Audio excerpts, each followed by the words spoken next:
नेपाली छात्र छात्री माने फेरिबा पाखापाखि संपूर्ण होईछि एवं होली परे परे मध्य समस्ते फेरी आछन्ति तो तांको पाखरु भी सुनिबार आवश्यकता अछि तेनु जो कमिटी गठन होईछि सेमाने भी नेपाली छात्र छात्री पाखरु शुणिबे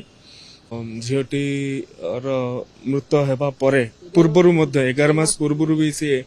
इंटरनल कमिटी जोटा कि आगुरी इंटरनल कंप्लेंट कमिटी थिला इंटरनल कमिटी होईछि ता पाखरे से तार अभियोग करिथिला तो ए सब कथा तदन परिसरभुक्त अछि किट छात्र नेपाली छात्र छात्री मानकु पचरला परे कमिटी रिपोर्ट समाप्त है।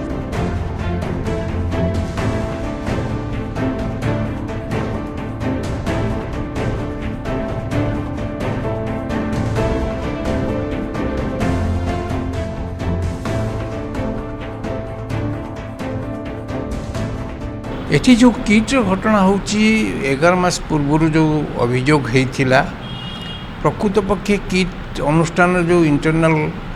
कंप्लेंट कमिटी रिपोर्ट कौन है तापर कौन कार्यानुष्ठान है एक कथा जना पड़ना जदि कार्यानुष्ठान न होता है ताहले निश्चय तांकर जो प्रशासनिक अधिकारी अच्छा कर्तव्य अवहेला कर जो कंप्लेंटा होता से कंप्लेंटा हूँ तो धर्तव्य अपराध भितर को आसूची कि नहीं ये सब दिग को कहीं से बंद कर रखी जना पड़ूनी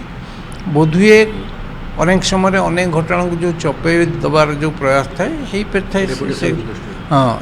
इंस्टीट्यूशन रेपुटेशन